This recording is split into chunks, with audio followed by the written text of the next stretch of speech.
उन्हें इस जगह ना जब बात चली आए, जब हजरत जिब्राइल रुक गए तो सरकारे दो आलम ने हजरत जिब्राइल से क्या कहा? जिब्राइल अब आगे नहीं जा रहे तो सरकार ने क्या कहा? सरकार ने फरमाया अफी मिथले हादल मकाम यत्रुकुल खलील खलीला। ए जिब्राइल, क्या ऐसी जगह पर कोई दोस्त अपने दोस्त को छोड़ता है? सारी दुनिया नीचे, सात आसमान नीचे, यहाँ सिदरा पे आके मेरा साथ छोड़ रहा है। क्या ऐसी जगह पर कोई दोस्त अपने दोस्त को छोड़ता है? तो तब जिब्राइल ने कहा कि अगर मैं आगे बढ़ूंगा तो जल जाऊंगा, आगे बढ़ूंगा तो। अब जिब्राइल ने क्या लफ्ज कहे सुनो। जिब्राइल अमीन कहते हैं हा अंता व रब्बुका। क्या? हा अंता व रब्बुका। ये लफ्ज जब भी मैं पढ़ता हूँ ना, मैं कहता हूँ इसका तर्जमा जो पंजाबी जबान में बिल्कुल फिट बैठता है वो और किसी जबान में इतना फिट नहीं बैठता। मुझे उम्मीद है आपको समझ आएगी। आएगी? हर सुन्नी को आती है। मुझे एक दूसरे महकमे का एक बंदा मिला, समझते ना दूसरे महकमे वाले, वो मुझे एक बंदा मिला। वो कहता यार आपके नात खान ये फारसी में नाते पढ़ते हैं तो यहाँ फारसी तो किसी को आती नहीं है, तो समझ कैसे आती है? मैंने कहा तेरे महकमे में समझ नहीं आती, हमारे महकमे में समझ आती है। उसने पूछा वो कैसे? मैंने कहा हमारे सुन्नी को पता है जबान कोई भी है शान तो मुस्तफा की बयान कर रहा है, इसलिए वो झूमता है। समझ आएगी? जिब्राइल ने क्या कहा? हा अंता व रब्बुका, हा अंता व रब्बुका। क्या मतलब हुआ? ए सोनिया, और तू जाने के तेरा रब जाने। अच्छा, आजकल ये सोशल मीडिया का दौर, हर आदमी जिसकी समझ में जो आता है वो लिख के चढ़ा देता है। तो आज इन लोगों ने एतराज भी नए निकाल लिया। कहते हैं इतने पैसे बत्तियों पे लगाते हो, देखो ना महफिल को सजाया, यहाँ भी बत्तियां लगाई, ये कितने प्यारे दरवाजे से बनाए हैं, और ये देखो ये बिल्डिंग पे भी लाइटें लगी हैं, और ये सर्च लाइटें भी लगाई हैं, और रोशनी के लिए भी लाइटें लगाई हैं। कितना इंतजाम किया। कहते हैं कि ये पैसे यहाँ लगाने के बजाय किसी बच्ची की शादी कर दो। कहते हैं या नहीं कहते? किसी बच्ची की शादी कर दो। सुनियो, सुन्नी शेरों ने खुद ही इसका जवाब दिया है। सुन्नी शेरों ने कहा, किसी ने हिसाब लगाया और कहा मैं इतनी लाइटें लगाता हूँ, इतने झंडे लगाता हूँ, इतना बिजली का बिल आता है, 5000 हो गए, मेरा खर्चा 5000 है। किसी ने कहा भाई मेरा खर्चा 10,000 है, किसी ने कहा भाई मेरा खर्चा 15,000 है। और फिर ऐलान किया अगर किसी मुनकिर की बेटी की शादी 5,000, 10,000, 15,000 में होती है तो फिक्र न करे, मैं बतिया भी लगा लूंगा, आ जाए उसकी बेटी की शादी भी करवा दूंगा। ठीक है? सदका मुस्तफा, मैं बतिया भी लगा दूंगा, तेरी बेटी की शादी भी कर दूंगा अगर किसी मुनकिर की बेटी की शादी 5,000, 10,000, 15,000 में होती है। अरे मैं ये कहता हूं इन बच्चियों को इज्जत देने वाला कौन है? इन बच्चियों के सरों पर हया की चादर रखने वाला कौन है? अगर बेटी हो, बहन हो, माँ हो, बीवी हो, इनको घर की चार दीवारी में इज्जत देने वाला कौन है? ये किसने फरमाया कि तुम अपनी बीवी के मुंह में जो लुकमा रखते हो इस पर भी सदके का सवाब मिलता है? ये अजमतें कौन दे रहा है? अरे ये बच्चियां तो वो थी, इनको जिंदा दफन कर दिया जाता था। अगर किसी के घर बच्ची पैदा होती वो और समझता, इन बच्चियों को पहाड़ों से सर के बल उल्टा फेंक दिया जाता था। किन्होंने इनकी वो कौन हस्ती आए जिन्होंने इज्जत का ये मकाम दिया है। आज देखो मोमिन को बेटे से ज्यादा बेटी से प्यार होता है, वो बेटे से ज्यादा बेटी का ख्याल करता है। क्या ये ख्याल करना उसको उसके आका ने सिखाया है। सुनो, इतना ही नहीं आए, अशिफा बेतारीफ हुकूक़िल मुस्तफा, इसका शॉर्ट नाम है शिफा शरीफ। काजी अयाज अलैहिर्रहमा, हिस्सा अव्वल, एक ही जिल्द में 2 हिस्से हैं। हिस्सा अव्वल, किस्मे अव्वल, बाबे राबे, फसलुन फी इहयाइल मौता व कलामिहिम। जाइए, ये चैप्टर का नाम भी बता दिया, पूरा हवाला भी बता दिया। सरकार के पास एक शख्स आ गया और आकर कहता है कि आका, मैंने अपनी बेटी को फला वादी में उल्टा फेंक दिया था। यानी जब वो मुसलमान नहीं था उसने ये अमल किया कि अपनी बेटी को एक पहाड़ पे खड़ा होकर एक वादी में उल्टा फेंक दिया। सरकार दो आलम ने फरमाया, चल मेरे साथ किस वादी में फेंका है। सरकार उस पहाड़ पे जाकर खड़े हो गए। लिखते हैं काजी अयाज अलैहिर्रहमा, व नादाहा बिइस्मिहा या फलानतो अजीबी बिइज़्निल्लाह। आका मौला वालिए कायनात मुस्तफा करीम अलैहि अफ़ज़लुस सलात व तस्लीम ने पहाड़ पे खड़े होकर उसका नाम लेके बच्ची का पुकारा और कहा, ऐ फलानी, तुझे अल्लाह के इज़्न से कहता हूँ मेरी बात का जवाब दे। आका ने जब ये फरमाया, फखरजत, वो बच्ची जिंदा होके आका के सामने आ जाती है। वही या तकूलो, सामने आकर कहती है, लब्बैक व सादैक, ऐ आका आपने मुझे पुकारा, मैं हाजिर हूँ।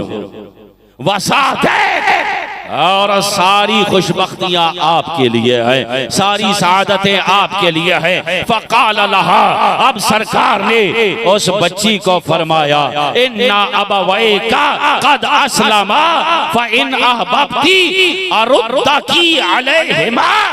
ऐ बच्ची, अब तेरे वालिदैन मुसलमान हो गए हैं। पहले जब तेरे साथ ये मामला किया वो मुसलमान नहीं थे, अब मुसलमान हो गए हैं। अगर तू चाहती है, अगर तुझे पसंद हो तो आज आमना कलाल तुझे जिंदा वालिदैन को वापस कर देता। अगर तू चाहे तो वापस कर देता। बच्ची ने क्या कहा, कालत ला हाजत अली फीहिमा, अब मुझे इनकी जरूरत नहीं रही है, अब मुझे इनकी जरूरत, वजदतुल्लाह खैरन ली मिनहुमा, मैंने इनसे बेहतर अपने रब को पाया है। कौन है, कौन है वो हस्ती ये जो अजमतें दे रहा है। मैं तो कहता हूँ बच्चियों को खुद ऐलान करना चाहिए कि हमारा नाम लेकर लोगों को धोखा न दे।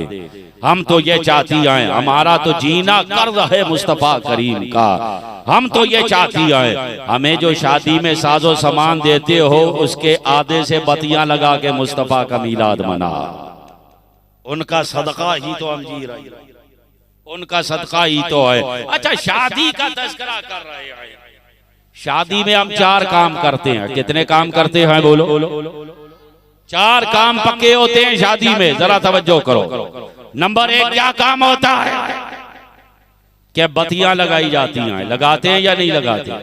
यार बोलते नहीं हो, खुदा तुम्हारे गले में बरकत है, पता नहीं किस काम के लिए उठा रखा है ये गला। जरा ऊंचा बोलो, शादी में बत्तियां लगाते हैं या नहीं लगाते? एक बत्तियां लगाते हैं। दूसरा क्या काम करते हैं? खाना खिलाते हैं। क्या करते हैं बोलो?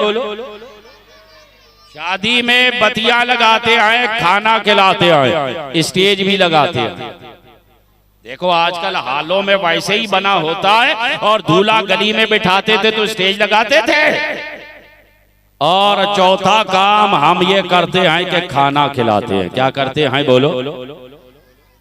बत्तियां लगाई जाती है, स्टेज सजाया जाता है, खाना खिलाया जाता है। हाँ, चौथा काम मौलवी आता है। कौन आता है बोलो?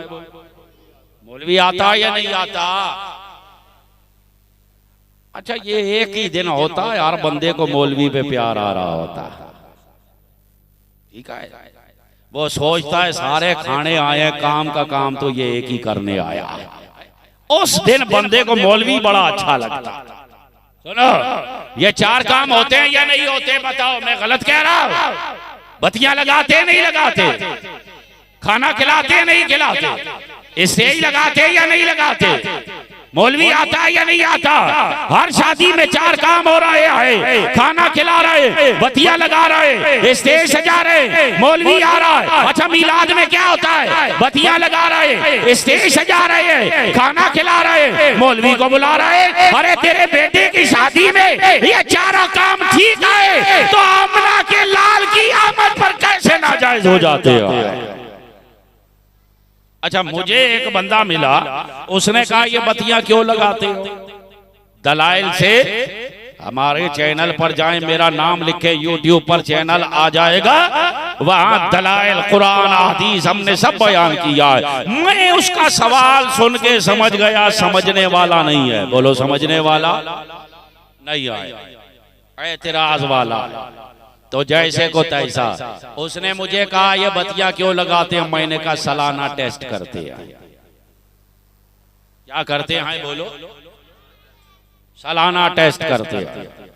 डॉक्टर का कोर्स 6 साल का है, हमारा कोर्स 8 साल का। फिर उसके बाद अगर मुफ्ती बनना है तो 2 साल और तखस्सुस करना है, 10 साल हुए। वो 6 साल में टेस्ट लिख सकता है, हम 10 साल में क्यों नहीं लिख सकते? मैंने कहा टेस्ट करते हैं। का क्या मतलब? मैंने कहा हर साल घर पे बत्तियां लगाते हैं, चेक करते हैं मोहल्ले में नया मुनकिर कौन आया है,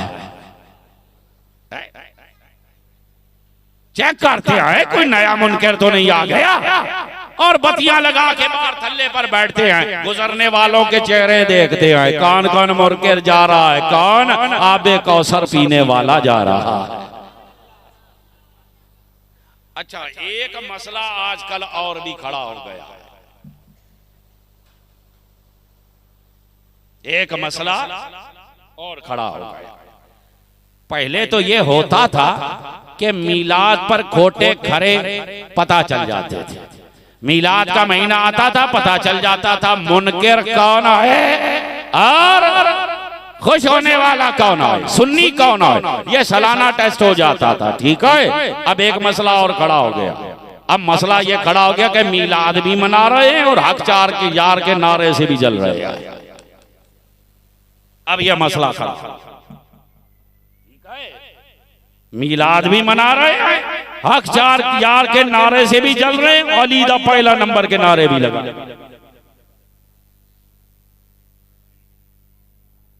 अब मामला मुश्किल हो गया है, तुम्हें जागना पड़ेगा। सुनियो, होश के नाखून लेने पड़ेंगे। लिबासे खिज़र में हजारों राहजन भी फिरते हैं, घर जीने की तमन्ना है तो पहचान पैदा कर। कोई आला हजरत की तलवार बना हुआ है, कोई आला हजरत का चाकू बना हुआ है, कोई आला हजरत का नेजा बना हुआ है, कोई आला हजरत का जो है वो क्या नाम ले रहा है, कोई क्या नाम ले रहा है। कोई आला हजरत की तलवार बना हुआ, कोई चाकू बना हुआ, कोई नेजा बना हुआ, कोई भाला बना हुआ। तू आला हजरत की तलवार न बन, नेजा न बन, चाकू न बन, तू गुलाम आला हजरत बन और बता के आला हजरत ने क्या लिखा है। मैं क्लियर कह रहा हूं, सुनियो, मैं वाज़ेह कह रहा हूं। ये पीर अब्दुल कादिर, रियाज हुसैन शाह, इरफान मशहदी, हनीफ कुरैशी, इकबाल चिश्ती, शाह हुसैन गर्देजी, मुनव्वर जमाती, ये जमाते फिरोजिया वाले, ये अहले सुन्नत के मुसल्लमात से मुनहरिफ हो चुके हैं। ये अकायद और नजरियात अहले सुन्नत से मुनहरिफ हो चुके हैं। ये अपनी तकरीरों में राफजियत फैला रहे हैं, इसलिए इनकी तकरीरें सुनना जायज नहीं है। बोलो, इनकी तकरीरें सुनना। नाम आला हजरत का लेते हो सिर्फ लिफाफे पकड़ने के लिए, शेर आला हजरत के पढ़ते हो सिर्फ लिफाफे पकड़ने के लिए। नाम आला हजरत का भी लेना और अलीदा पहला नंबर के नारे भी लगाना, ये लॉजिक क्या है? तुम भोले भाले सुनियों को बेवकूफ बनाने के लिए ऐसा करते हो। हार पहने सुनियों से, लिफाफे लिए सुनियों से, बैठे सुनियों के स्टेज पर। मैंने सुना है औरंगी टाउन में अब्दुल माजिद मौलाना भी आया था, ये भी राफजी आए। जागना पड़े, मैं अपनी जेब से नहीं कह रहा। हजरत सईद बिन जुबैर, कौन बोलो, ये कौन है? ये हजरत अब्दुल्ला इब्ने अब्बास के शागिर्द आए। हजरत अब्दुल्ला इब्ने अब्बास कौन है? ये हजरत अब्दुल्ला इब्ने अब्बास सरकार के चचाजाद भाई हैं। क्या है वो है? बोलो चचाजाद। हजूर के चचाजाद भाई हजरत अब्दुल्ला इब्ने अब्बास, ये वो हस्ती है, ये वो मकाम रखने वाले हैं कि सरकार ने इनको अपने सीने से लगाया था और सीने से लगाकर ये दुआ की थी, अल्लाहुम्मा अलहिमुल किताब वल हिकमा। ऐ मौला, मेरे चचाजाद भाई अब्दुल्ला इब्ने अब्बास को कुरान का इल्म भी अता फरमा और हिकमत का इल्म भी अता फरमा। अब्दुल्ला इब्ने अब्बास सहाबा में कुरान के सबसे बड़े आलिम हैं। बोलो कुरान के। समझो, ये बातें इस दौर में करना बहुत जरूरी है। हमें तो पता है, हम आपका ईमान बचाना चाहते हैं। ये अब्दुल्ला इब्ने अब्बास के शागिर्द आए हजरत सईद बिन जुबैर। एक दफा तशरीफ ले जा रहे, जलीलुल कदर आलिम, रास्ते में एक बद मजहब मिल गया, मुसल्लमात अहले सुन्नत के खिलाफ बात करने वाला मिल गया, नजरियात के खिलाफ, अकायद के खिलाफ बात करने वाला मिल गया। उसने कहा, हुजूर मैं आपसे अर्ज करना चाहता, मैं अर्ज करना चाहता। इन्होंने कहा, मैं सुनना नहीं चाहता। उसने कहा, बस एक कलिमा बयान करना चाहता। आपने अपना अंगूठा यूं अपनी चुंगलिया पे रखा और फरमाया, वला निस्फा कलिमा दिन, तू एक कलमे की बात करता, मैं तुझसे आधा लफ्ज भी सुनने को तैयार नहीं हूं। इतने बड़े आलिम, इतने बड़े सहाबी के शागिर्द, मैं आधा लफ्ज भी सुनने को तैयार नहीं तुझसे। जब वो चले गए, लोगों ने पूछा, हुजूर क्यों? फरमाया, बद मजहब आया। और हजरत मोहम्मद बिन सिरीन रज़ियल्लाहु ताला अन्हु सैयदुत ताबईन कहलाते हैं। ये कौन है? ये हजरत अनस रज़ियल्लाहु ताला अन्हु के शागिर्द। कितनी हदीस मरवी है हजरत अनस रज़ियल्लाहु ताला अन्हु से। हजरत अनस के शागिर्द हजरत मोहम्मद बिन सिरीन तशरीफ फरमाए। दो बद मजहब आ गए, अकायदे अहले सुन्नत के खिलाफ बात करने वाले दो बद मजहब आए, आकर बैठे और कहा, हम आपको कुरान की आयतें सुनाना चाहते हैं। क्या सुनाना चाहते हैं? बोलो। इतने जलीलुल कदर आलिम है, कुरान की आयतें सुनने में हर्ज क्या था? फरमाया, मैं नहीं सुनना चाहता, क्योंकि बद मजहब। उन्होंने कहा, अच्छा सरकार की अहदीस बयान करना चाहते हैं? उन्होंने कहा, मैं वो भी नहीं सुनना चाहता। कुरान भी बरहक है, हदीस भी बरहक है, पर तुमसे नहीं सुनना चाहता। उन्होंने इसरार किया। जब इसरार किया तो आपने फरमाया, तुम यहां से उठ जाओ, नहीं तो मैं उठ जाता। तरीका ही यही है। सुनियो, कोई कुछ भी बोल रहा हो, तुम यूं गर्दन झुकाए बैठे रहते हो, ठीक है बोल रहा है। आजकल लोग शान आले बैत के नाम पर सहाबा का बुक सिखा रहे हैं। भाई, जब मौला मुश्किल कुशा का नाम आता है, सुन्नी का सीना चौड़ा हो जाता, रुआ रुआ खुश हो जाता। आले बैत के जिक्र से हमारा ईमान ताजा हो जाता है। सुन्नी समझता है आले बैत की शान बयान हो रही है, तुझे खबर नहीं है ये तुझे हजरत अमीर मुआविया के बुग़्ज़ में मुब्तला कर रहे। मैं यहाँ आया, जब मैं यहाँ बैठा तो नाथ खान मौला मुश्किल कुशा की मनक़बत पढ़ रहा था, हमारा रुआ रुआ खुश हो रहा था, बड़ा मजा आया, कैफ तारी हुआ। लेकिन तुम्हें साहबा की अजमत बयान करने में क्या मौत पड़ती, तुम्हें सिद्दीक़ अकबर की शान से क्यों एलर्जी है, तुम्हें हक चार यार का नारा क्यों बुरा लगने लग गया, सोचना पड़ेगा। यह राफसियत की तरफ लेकर जा रहे हैं। आपने फरमाया उठ जाओ, नहीं तो मैं उठ जाता हूं, तरीका यही है। जो अहले सुन्नत के मुसल्लमात के खिलाफ तकरीर करे वहां बैठो, नहीं उठ के चले जाओ। फरमाया उठ जाओ, नहीं तो मैं उठ जाता हूं। खाइब व खासिर होकर वो चले गए। जब वो चले गए उसके बाद आपसे पूछा गया, हुजूर वाला आपने ऐसा क्यों किया, आखिर कुरान ही तो सुना रहे थे, हदीस तो सुना रहे थे। इन्होंने कहा इतने बड़े आलिम है, हजरत अनस बिन मालिक के शागिर्द है, फरमाते हैं ये कुरान पढ़ के हदीस पढ़ के उसके साथ कोई ऐसी तावील मिला देता, मेरे दिल में शुबा पैदा हो जाता, मेरा बेड़ा गर्क हो जाता। इसलिए मैं सुनने को तैयार नहीं हूं। ये हजरत मोहम्मद बिन सिरीन कहते हैं, ये वो हस्ती है कि जिनका इल्म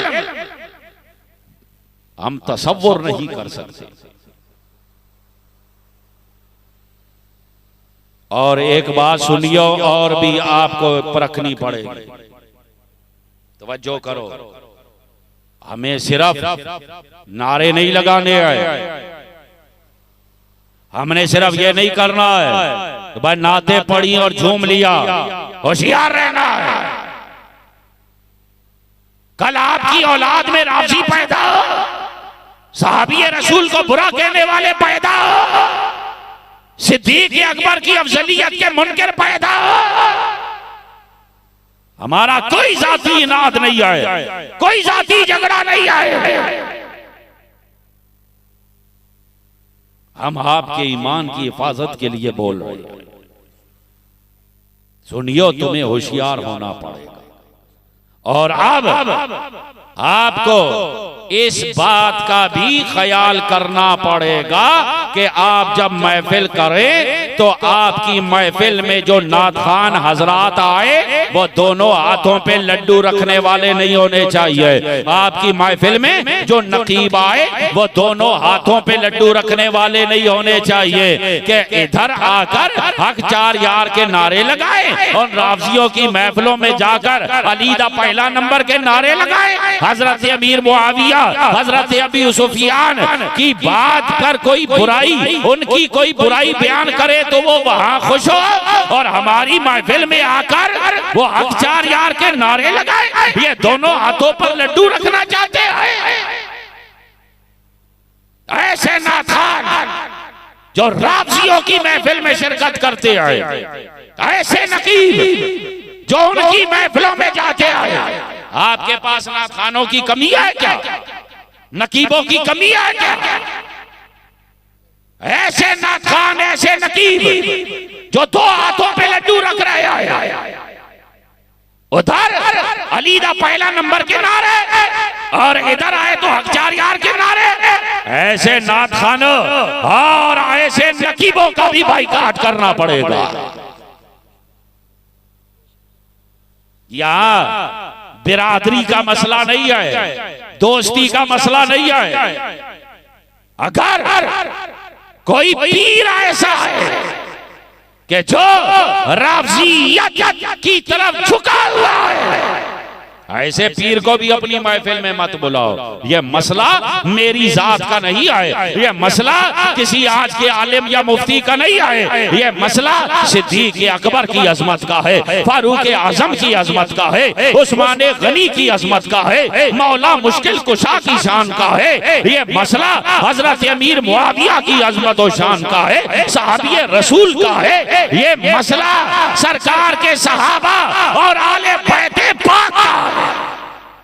हम मानते आए कि हजरत मौला मुश्किल कुशा हजरत अमीर मुआविया से इतने अफजल है, इतने अफजल है, इतने अफजल है, इतने अफजल है, इतने अफजल है, इतने अफजल है, इतने अफजल है, इतने अफजल है। मैं आखिरी सांस तक कहता रहूं, हजरत मौला मुश्किल कुशा हजरत अमीर मुआविया से उससे भी ज्यादा अफजल है।